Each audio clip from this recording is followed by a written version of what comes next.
Comedy Central bought the Uncabaret. For God's sake, my parents were going to buy it. It's fun. It's like a treehouse with a show in it. I like some of the rules. No characters, no songs, no dancing, no shtick, no shtick, no shtick, no shtick. I actually like Beth talking. Did we get good shots of me? It's sort of like comedian survivalists. You only have your wits. The Uncabaret is like the river dance, but without the fancy knee and leg work.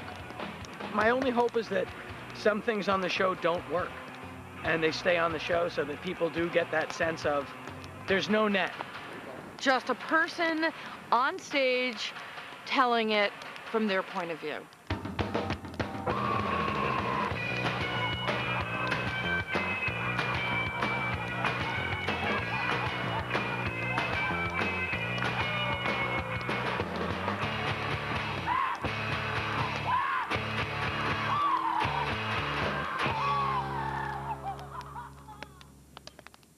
Griffin is like, Ladies and gentlemen, Kathie Griffin!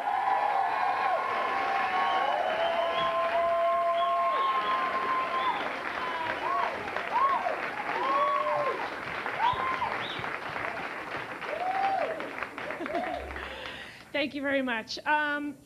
All right, so this is how I spent my summer vacation this time. Okay, so get this. A couple weeks ago, I went to New York, and I was got to do a couple of talk shows, and one of them was Regis and Kathie Lee. And let me just say this about Regis. I find his energy infectious. I do. But then I go on another talk show, and I get to be on with Peter Fonda and Hanson. Will you see what I did? Okay, so okay, so I go on with Hanson, and you guys know who they are, right? The group, the three little boys, the singing group, Bop. Okay, so they're huge. Okay, like the song's #1, and they're just gigantor or anything. They're also a comedian's dream come true. So I love them because they're so like weird. They're like the DeFranco family of the '90s, and you know. But I also find them like a little bit disturbing because they all, you know, they look like girls, and you know, which is why, you know, young girls love them because they're not threatening and everything. So, but I also find it disturbing because I know that they're just a NAMBLA dream come true, and because you know, it's kind of creepy when you kind of feel sorry for you, like you want to go like, Hanson, look out, be careful. There's bad men out there, and I just also like. I always picture like the NAMBLA newsletter, like, Dear NAMBLA, I thought about Hanson again today and I got embarrassed, or whatever. And or like the head of NAMBLA being like, get me Hanson for the convention, do it, get him. You know, they want to lock in Hanson for the convention. Okay, so anyway, I go up and now it's time to meet, you know, Hanson. And so, and you know, they don't know who I am and that's fine, everything. But I have a problem, which is when I get, when I meet celebrities, I usually get very nervous and I say inappropriate things. I'm trying to put a lid on it, okay? And I normally say, you know, I tend to say sexually inappropriate things. Okay, so I was just I don't know. Okay, so anyway, so I go, Kathie, this is Hanson. So I go up to Hanson and I go, so Hanson, which one of you boys is coming home with me tonight? Okay, let me break down Hanson for you. First of all, there's Zach, who's 11. He's the drummer. Then there's Taylor, who's 14, who, according to the girls, like outside, Taylor is the hottie. Which cracks me up because they all look alike and they're all the same anyway. And then there's Isaac, who's 16. Now Isaac is the screwed Hanson because he's just too old to sort of play the child's games that the other two Hanson play. Like he knows better. Okay, so anyway, I go, I do like my little thing. So is he like their babysitter or something? What is Isaac? Yeah. I just think that Isaac is going through a lot right now. You know what I mean? He's got braces, he's a little gawky, but he's still got, you know, sometimes I fear that he just takes, like, Taylor's sloppy seconds, which isn't right because I know, it's gotta hurt to be Isaac. But anyway, so then I say that to the Hansons, and then the two little ones are like, and they're sort of giggling because they don't really know what I meant. And then Isaac Hanson looks at me, he's like, oh. That's inappropriate. Like, he's totally on to me. So, I know. So, Isaac Hanson called me the carpet. So anyway, and then I had this whole fantasy where I wanted the show to do a segment where they take a camera to the Hanson dressing room, and they're all fighting about which one has to go home with me. Like, not which one wants to. And they're like crying, and they're like, please, the big lady scared me. Just do it. No, you go, Isaac. No, I'm too old. I know better. But they wouldn't do it. Okay, so I know what she wants. So they wouldn't do that. Okay, so then I do my interview and stuff, and then they said, okay, well, at the end of the show, Hanson's going to go downstairs and do their sidewalk performance, and we would like to, we want you and Peter to go down, and we'd like to get a 2-shot of you and Peter boogieing to Hanson. Yeah. Peter was thrilled. Okay, so Peter Fonda turns to me and he goes, who are they? And I go, they're this group. They're these guys. They're brothers, and they have a big pop song. And he said, where are they from? And I said, Tulsa. They're from Tulsa. And then he paused and he goes, they look like the pride of Norway. Peter Fonda's riffing. So I thought that was really good. Okay, so then we go downstairs, and it's really hot, and they're outside, and the girls are just going crazy, and Hanson sets up, and they do the song, and I sort of forgot the part about, Peter and I boogieing. So during the song, Peter nudges me really hard, and then I remember, like, oh, right, we're supposed to do this thing. Okay, so here's what happened. The mic is going to be me. That's me, and I'm Peter Fonda. So I just get nudged, and then this happens.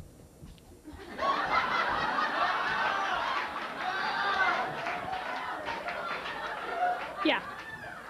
Peter Fonda is freaking me.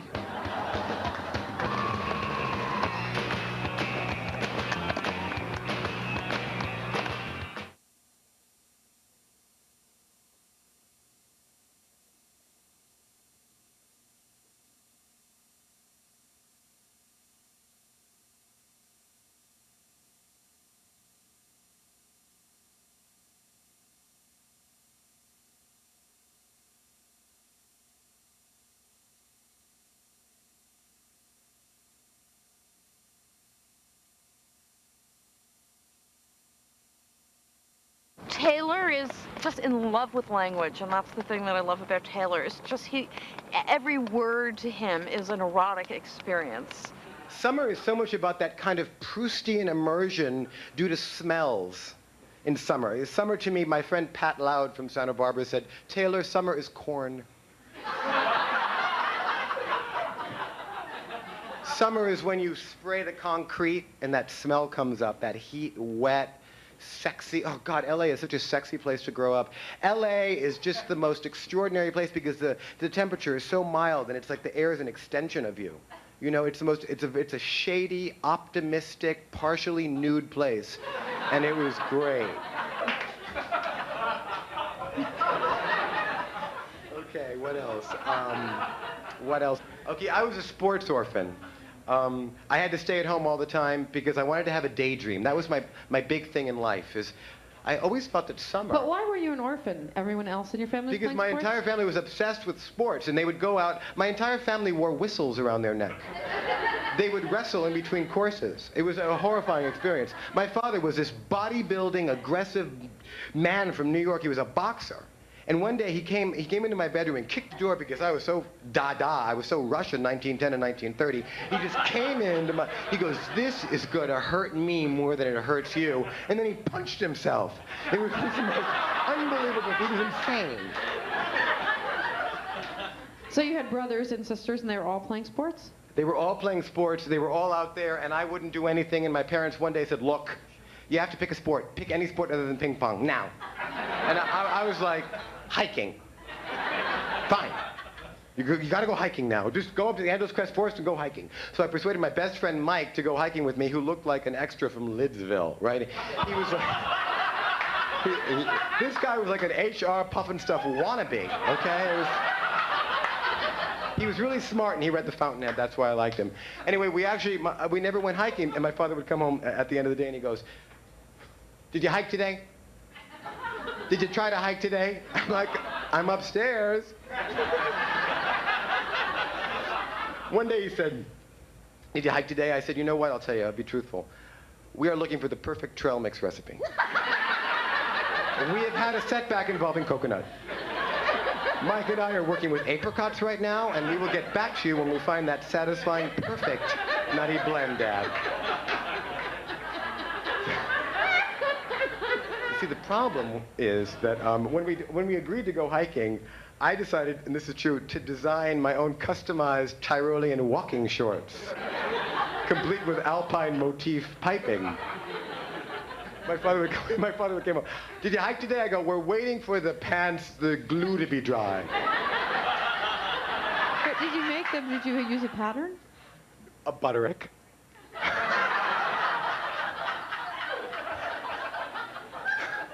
No, we just made them, and they were beautiful. Here's what happened when we actually went hiking. You know this story I've told. This is a very uncapped story. Mike and I are hiking, and we fell off the mountain. There was a freaky gravel thing, and bad things happened, and we're falling through the air. And I really understood the beauty of sports. And I look at my friend as we're pulling chaparral bushes and we're flying down. I looked at Mike, and he went, "It's so sheer." It was just so profoundly deep. It still is. It still is. Okay, so here's the thing. When you think about summer, you have to go back, you know, and the assignment was summer. And to me, the quintessential moment of summer was when you're kind of just like coming home from the beach, and your suit is totally dry, but the cord is wet, and you're going, will this ever dry? And you're totally sunburned, right? And everybody, and your mom's like going, and your mother with the Jackie O frames and the shift with the Carlton. And mom's like, Jesus Christ, you're red as a lobster. No, but you're back down there and you're thinking, like, this is it. I'm sunburned. I'm alive. It's summer, and you're thirsty, and you go, Mom, the Hindu version, Mom, I'm thirsty. And then she just goes, hold your horses, and she gives you like a bag, and in the bag is a plum. And you're going, I wanted lemonade crushed with ice and just a little fizz of sugar.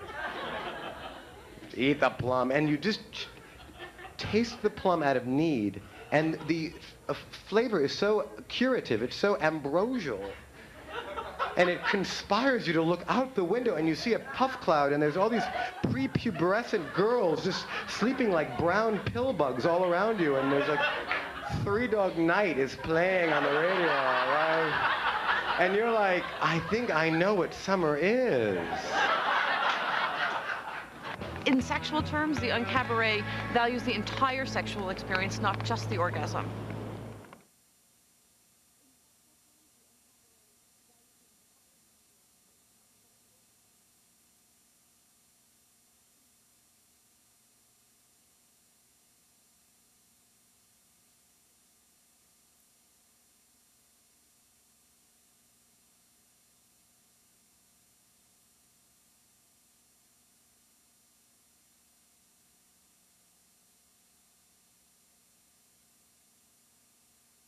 Andy Dick is fearless when it comes to exposing himself. Dick, what a strange name for a boy. See, usually you wear the hat like this, but I wear it up like this. Dick, what a funny name for a boy. And these glasses you're supposed to wear them, the reading glasses, I wear them up like this. Woo! So summer. Yeah, I do. I really do. I do want to get. What, are you laughing at my hat head? Oh, Dick, what a strange name for a boy. Exactly. Dick. I know. You should join in. Because Okay. it's going to come back a couple more times, and you can join Have in you ever with heard any me sing? harmonies. Oh, God, are you going to ruin it? I'm so good. Like there's anything to ruin. I It's might show you ruined. up. My voice is so good. Do it. Okay. Okay, wait.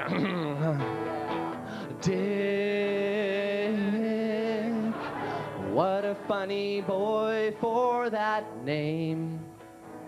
Right? Dick, was that always your name? It's very Titanic, that song. What do you mean? It's going down fast? You mean?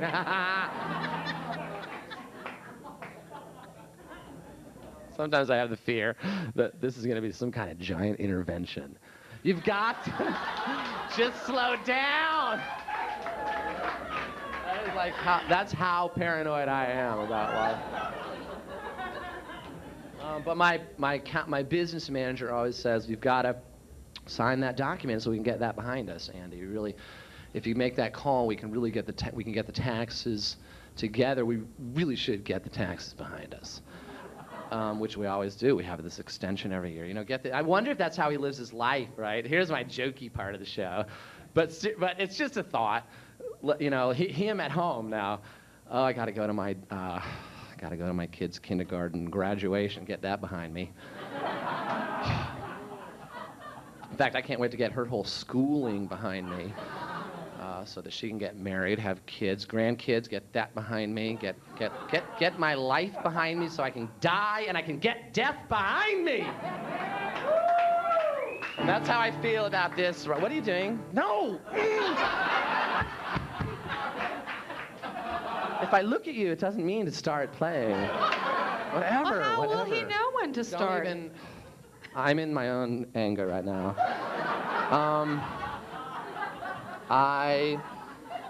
Then I do the thing about it doesn't matter, we just threw this together right before the show. But we've done bits of this here and there. In fact, I did some of it at the Uncabaret, some of it in the privacy of my own home. So you were on Yes, no, that's all I wanted to do. Yeah, we should have just went to it, and I should have went with it. No, you should. You're doing great. You're doing great. Why are we directing the whole thing, and we're here, and aren't we being taped and all that? Are we? Yes. We're being taped. We've got to move ahead. We Get this do. behind Let's us. plow That's my through. point. We've got to get this set behind us. That's how I feel about it. How many minutes is it? Whatever it is, how much do we have behind us? How much more do we have to get it? I want to get it behind me, okay? Vic, what a funny name for a sweet little boy. Dick, what a funny name for such a frail, small flower. Do I look frail to you? I feel frail right now. I feel, wait, What a funny name for what? A small, frail flower, something like that, whatever. Oh, a small, frail flower. That'd be you. Doesn't it look like I am like You're an African violet. Oh, should I tell that story? Yes. So at Boy Scouts, there was a hobby day, and we all brought our hobbies in, and people brought their baseball gloves and their baseball cards, their little carvings, their boats, their what other hobbies did you have as a child? You know, what are those called? Those cars, Matchbox cars. What?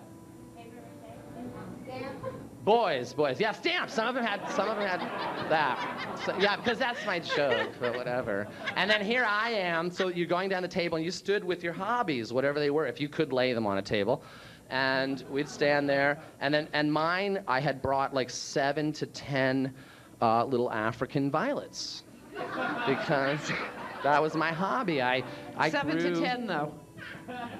There were 7 to 10, and they were in very good shape because I knew how to fertilize them and water them, and I was very good.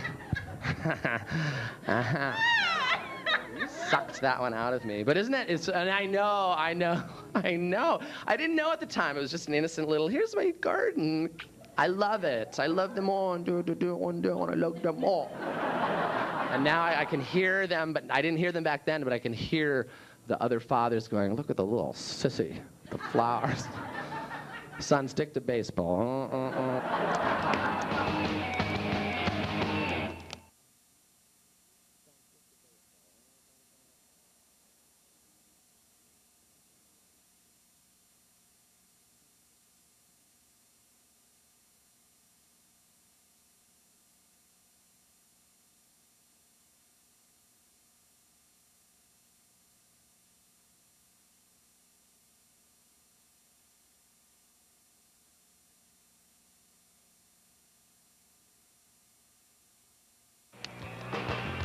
Beth Lapides is me. I enjoy being with her quite a bit. Summer is my favorite season because it is the season that I fell in love. Well, I fell in love like so many times in so many summers.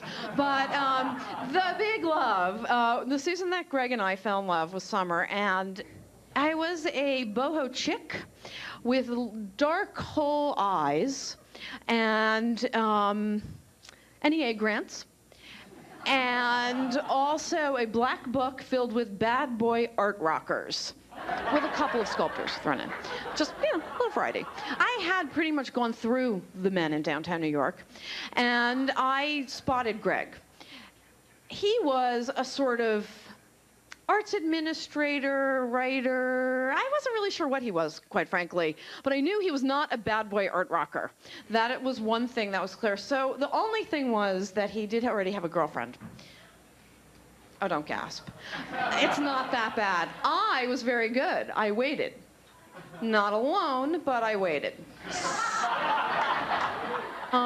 Finally, they broke up, and just like that, we had our first date, and we went for sushi. Now, this is how long ago it was. It was the first time I had sushi. I know. I was a child bride, people. So we're on the date. It was one of those really great first dates where you're talking, and you're like, oh, history and the war and the magnetism in the world. And he was so interesting, and he knew all these things that I knew nothing about, and yet he was fascinated by me. Perfect first date. Now, as if that wasn't good enough, we're eating the sushi, my first time ever, and we pick up the uni, which is the really, really squishy stuff, and we're eating it, and Greg goes, "It's just like oral sex." I'm so in. It's so happening. The deal is done. So we stroll around the East Village for a while after we eat, and it's the summer, sort of moist, kind of beginning of summer feeling, and we're strolling around, and we're holding hands, and we walk by his building, but he doesn't mention it. So I'm forced to say, "Isn't that your building?" And he says, "Yes, it is." Now, I know it's his building because his best friend also lives there, and I've already had sex with his best friend. I don't bring that up, though. So I'm so savvy. So we go in, and the next thing you know, it's the next morning, and we're upside down on his bed. So then we get towards that hideous 3-month point that I always just caution people falling in love. Just know it's coming, be prepared, don't get afraid, it happens to everyone. Of course, you never know how it's going to work out. So we get to that 3-month point, and instead of Greg knowing he's supposed to say he wants to break up with me, he says, "Let me bring you to dinner with my mother." And then we go home from dinner, and right after he's introduced me to his mother, which he can't still to this day understand why that's an important part of the story. He introduces me to his mother and then comes home and says, "You're so good, and it seems so perfect, and the rest of my life, and there's this girl on the subway I see every morning, and and what about my wild oats and my Casanova phase? I've never had it, and you sold so many wild oats, and I need time out." So I start sobbing and crying and sobbing repeatedly, and then in my mind I'm thinking, like, I could wait 3 months, I could wait 6 months, I could wait a year, that's it, a year. So I'm sobbing at a year. How long? And he says, "A week." See, I told you he was a nice guy. So I say, "Okay, a week," and I sleep over that night. We're so uncommitted. And he goes, "Can I call you during the week?" Then I knew, no, you cannot call me during time out. That's the rule. I don't know how I knew that. I don't know. But if I'm telling you, no. So it's now August in New York, and it's filthy and gritty and sweaty.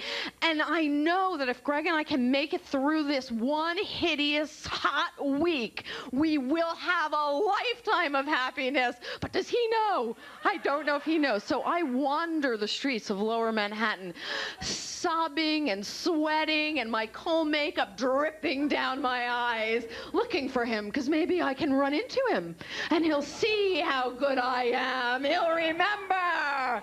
And then I'm sending my friends to like go walk by his house to vibe it. See what's going on in there.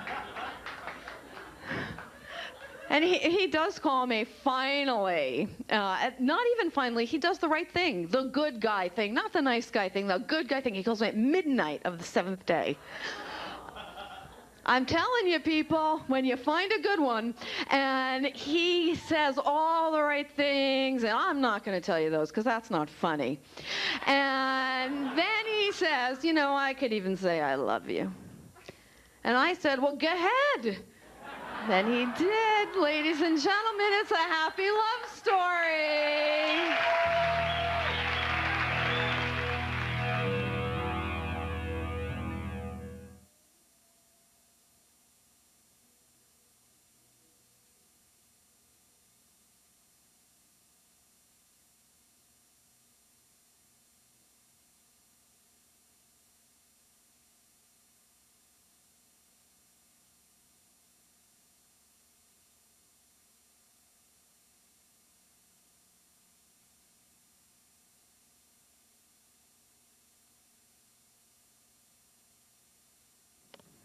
Scott is naked and full pedal to the metal, just emotionally raw. The best summer that I ever had was the year between when I went from grade 12 into grade 13, because that was the summer that I found a dead body. I mean, really, can you top that? Do you know what I mean? It's all been downhill from there. I mean, that is the coolest thing ever. I mean, everybody dreams about finding a dead body. I have, okay? I did it. I've already done that. That's out of the way. And the summer began really sort of a bad, well, I don't know, take it, I don't know how you, high note, low note, whatever. But it began with me getting a terrible disease and I almost died. But it was really rare. So people thought I was really cool, that I got this horrible disease. I got encephalitis, and it comes from mosquitoes, and your brain swells, and most people die of it, but I didn't. And that was so cool, thank you. And not only that, but the brain damage was minimal. Minimal. Maybe it wasn't minimal, but I told my parents that I wasn't gay before the disease, which has given them a lot of comfort. Oh, well, it's not his fault, you know. Got bitten by a mosquito.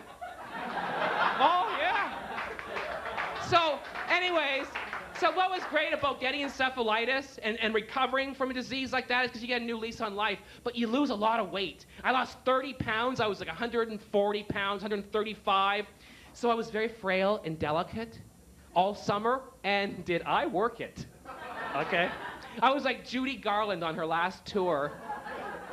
Liza, could you get me a mint? You know what I mean? So I worked it. People had to. I was just very, everybody would be nice to me. I'd always take men's arms. They'd help me in and out of cars.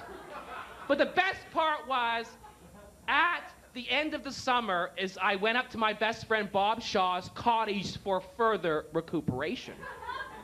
Now, Bob Shaw was my great love. I loved him. He was unbelievable looking. He had white blonde hair, unbelievable eyes, handsome, chiseled face, you know what I mean, like jawline that could cut glass, built like a god, really athletic, could run and jump, and most importantly, he only wore a Speedo.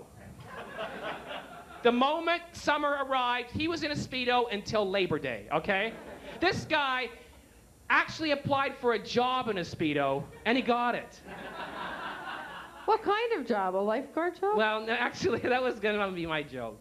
Oh. But he was a lifeguard. Beth wrote that. So I went up to Bob's cottage for the summer for further recuperation. I mean, and as I said, I loved this boy. He was like, I was like Becky to his Huckleberry Finn. And so we went up north to his cottage to recuperate. And one day we decided we would go fishing, bass fishing. So we needed, of course, frogs. Because what are you going to, you know, bass fishing, you need frogs. Becky knows that. So we went into the swamp looking. We separated because you got to separate because you don't want them to know you're coming. And this is the old days when frogs made noises. You know, you could actually hear them.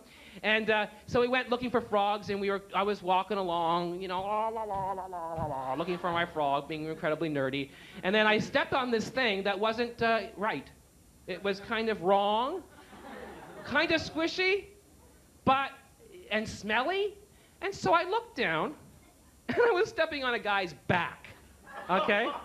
And I wasn't dressed like a geisha.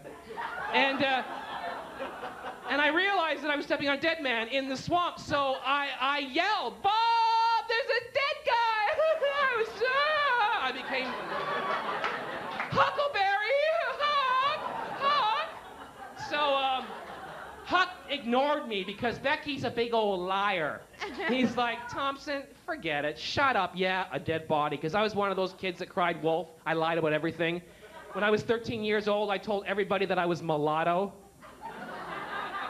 Because I had big lips and my mother's maiden name was Coon.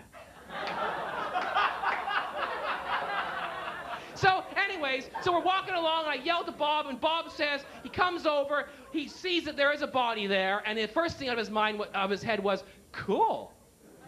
5 hours later, we told the police. Well, it was our body. Before you know it, there'll be people all in there saying it's theirs. Next thing you know, there'll be a McDonald's and a Starbucks there. I had to keep that body until, you know what I mean? So we played with it. We made noises on the bed. Yes, yes. We were boys. We had a dead person. Duh. I actually like Beth talking. I find that irritating, and I think that's good. It sometimes can be like produce a pearl. You know what I mean? I like that. It's like you're in the middle and then, what?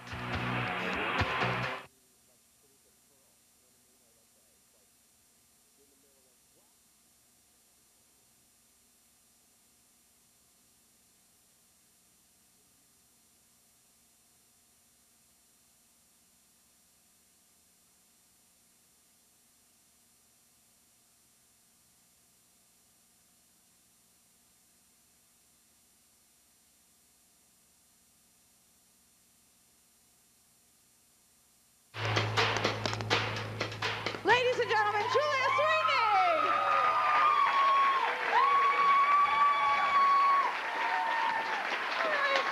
Oh, hello. Thank you. Okay, summer. Now, I, of course, you know, being a good student, I fulfilled my obligation when they said summer. Damn it, I was going to talk about summer and nothing else but summer. One summer, after I graduated from college, in 1981, I'm so honest with you people, I went to Europe for the summer with my brother Bill, and we spent $1,100 for 4 months in Europe. The two of you combined? No, we each had $1,100. Oh, thank God. But we didn't even have any credit cards or anything. We had, like, I can't believe that. Anyway, that's not funny, but just an interesting cultural change. Anyway, and so we just had this $1,100 and each. And we spent the whole summer in Europe, and it was really, you know, we were just these, you know, kids from Spokane. It was like really blew us away. We had our backpacks, and then I remember we went to England and Ireland for the first 3 weeks, and I brought with me in my backpack that I was going to walk everywhere with 6 different hardback books of historical maps of Europe in my backpack. Anyway, and I remember in Europe, I saw all the books on the side, and my brother said, really, you just have to accept that you're not going to drag those all around Europe. And then I remember just leaving them in the hostel in Ireland. Anyway, it was very romantic, you know, too. And it was very awkward because, like, we would be in Paris, you know, walking, you know, along the Champs-Élysées or, you know, in these really wonderful little cafes and the light and the Arc de Triomphe and everything. And we'd both be saying, wow, this is really romantic. brother. Whoa, so beautiful. If I were with someone right now that I was interested in romantically, this would really be the perfect experience. Anyway, and so then we went to Cannes and to, you know, the coast of France where they don't wear tops when they sunbathe. And I had just gotten this brand new bathing suit, a two-piece bathing suit, and for the trip. And we get to the beach, and not one woman is wearing the top to her bathing suit. I mean, not one. And it's like, really, to wear the top to your bathing suit is really to really call attention to yourself, almost.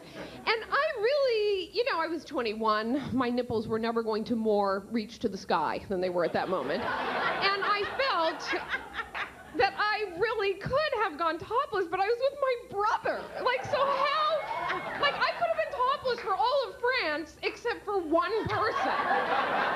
You know, like, it was so, okay, but then it gets worse. So I thought, okay, well, I have a bathing suit. And so I go into the little area to change, and I have lost the top to my bathing suit. So now I not only am with my brother and everyone's topless, but I only have the bottom of my bathing suit, but I could not go I just couldn't go topless. And so I took two bandanas, one red and one blue, and I tied them together in the middle. And it was like I had two flags on my chest. Like, I could not have more. Like, I walked out, and then I was so white, and then these big, and it was like, it went from here, you know, all the way. There was no, oh, so humiliating. Anyway, I guess that doesn't have a big punchline, but I'm gonna do it. All right. Oh, summertime thoughts. Well, my boyfriend and I just moved in together a year ago, and so this is really like our first summer together, and to just give you an idea, like, he's from Idaho and I'm from Washington State, and so people will think that we're, you know, they'll say, well, you're both from the Northwest, or there might be this similar feeling, but really, we really are, our family upbringings were completely dissimilar, in that I always think the quintessential example of how different we are in our upbringing is that in the summertime, my family, when we went on vacation from Spokane, where I was raised and we lived, 150,000 people, we wanted to just shake the dust of the farm town that we lived in, and we just hightailed it to Seattle and went immediately right downtown and just stayed there for a week. That was our vacation. And Carl was raised in Rigby, Idaho, which is a town of 2,400 people, and when they went on vacation, they were so sick of the big city that they had to get out of there. The pressure. Take their tent and just hike up into the mountains and just be alone. But anyway, so now I'm with this person who's like really is, you know, like there's like home movies of him like at 2 months old by the river, and they're getting the fish, and I don't have any of these experiences, but last summer when he was down, I gave like a barbecue, and I think it was like a 4th of July barbecue, and Carl was there. It was the first time we kind of were co-hosting a party.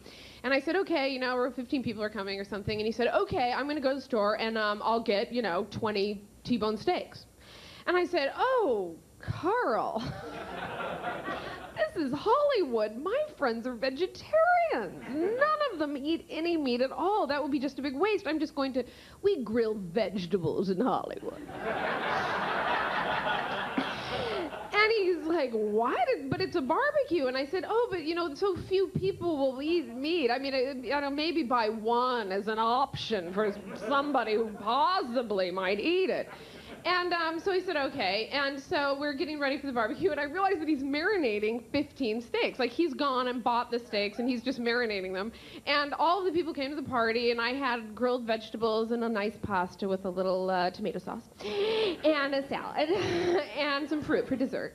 And Carl just at some point in the party went and just started throwing the steaks on the grill, and just to watch the faces of the people at the party as the smell of the meat started hitting their nostrils. And then he would go, you know, I think that I could have a little sliver of the meat. And, you know, anyway, needless to say, half an hour later, there wasn't enough meat. And people were all standing around and looking at the meat, going, oh, and it was just like this carnivorous, you know, feeding frenzy. All right, those are my summer thoughts. Thank you very much.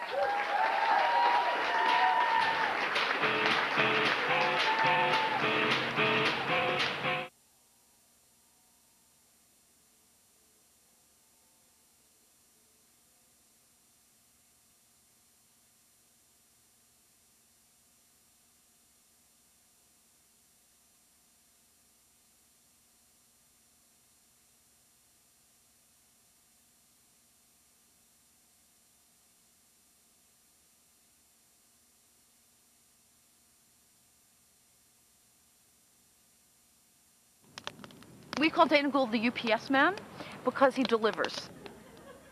This is not going to stay. The one... Do we have another mic stand here? Oh, this is Comedy Central. We are. Here we go. You can have all that money went into the... You can have my mic stand in and give me that broken one.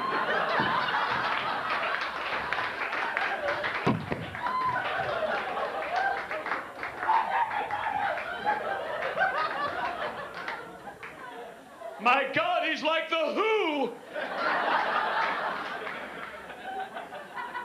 They're on tour again this summer, this time with Keith Moon's skeleton animatronically combined with puppet rods to play.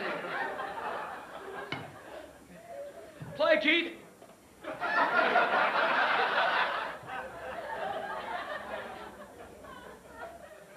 We used to go to there was the one thing that we would do is my parents would take us to the drive-in. And what was unfortunately is the Milford Drive-In was built on a cranberry bog. And so, like, you'd start, like, the first movie I ever saw was Escape from the Planet of the Apes. And, like, I really saw Escape from the and then the fog moved in. Which is, it looks like Charlton Heston behind a cloud. I can't really tell what's going on. And we had these AM radio tuners. You know, remember that? When you go to the drive-in, you'd play it on your AM radio. And it was always like interference. I was like, it's a Planet of Apes, damn! And the Red Sox going into the bottom of the 8th. Louis damn you all to hell! I love that scene where the apes captured the astronauts and then he stole third and Louis Tiant was taken out. Summer always makes me think of where I grew up. I grew up in a little town in Massachusetts called Hopedale, Massachusetts, which is the most ironically named town in the country because it was a little squat, dead-end, nowhere town, big factory in the middle. There wasn't any hope within 500 miles of that town. Hopedale's the kind of place you see 4-year-old kids walking around. Every day it's the same. Timmy, play with your toys. Timmy, take a nap. Timmy, put your toys away. Say your prayers like there's a God. Hilarious. But I think back about my hometown, and you know, there's all those, you know, sort of small American town icons, especially during, you know, the baseball games and Mom and apple pie. But then there are those icons that you never talk about. That people, you know, like when I think of Hopedale, you know what I think about? The town retarded guy. Remember every town when you were growing up had the town retarded guy? And when you're older, you realize that they're mentally handicapped and they're doing the best they can. They're worked their way into society. But you don't know that when you're 7, they're just the town retarded guy. And they're creepy. Ours was Harry Miller. Harry Miller was the Hopedale town retarded guy, and he had a job. He mowed the lawns at the cemetery, which is a cruel job to give the mentally handicapped. Mowing the lawns at the cemetery every 6 feet. You can't mow up a good clip. And my parents would be driving us home, and whenever we would see Harry Miller walking down the street, my father would go to my mother, "There's your boyfriend, stop it! He's retarded and you're going to hell." I guess I would just like to close with this. When I started thinking about summer and thinking of all my memories of summer, I had this one memory that was sort of more than one memory. It was the same memory over and over again in different variations. It was like an Uber memory. And it was this. I'm a teenager and I'm on the front lawn of my parents' suburban home. And I've got a book lying open next to me and a can of Tab. But I'm ignoring them because I've just got my face down in the lawn. And it's cool, and it's dark, and it's earthy, and it's everything that's actual. Ants working, very, very making things and specific. And then I looked up to the sky, and it was just heaven and the clouds changing and all possibility, everything constantly evolving and growing and transforming, and everything was so possible and just so incredibly bright. Thank you very much. I'm Beth Lapides. Good night.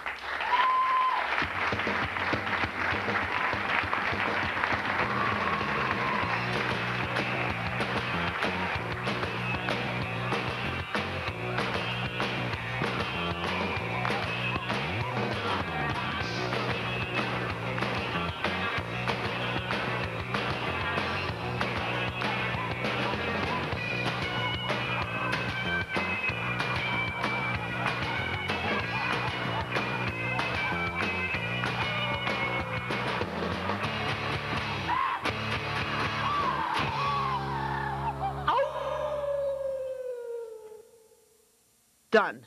Are we done?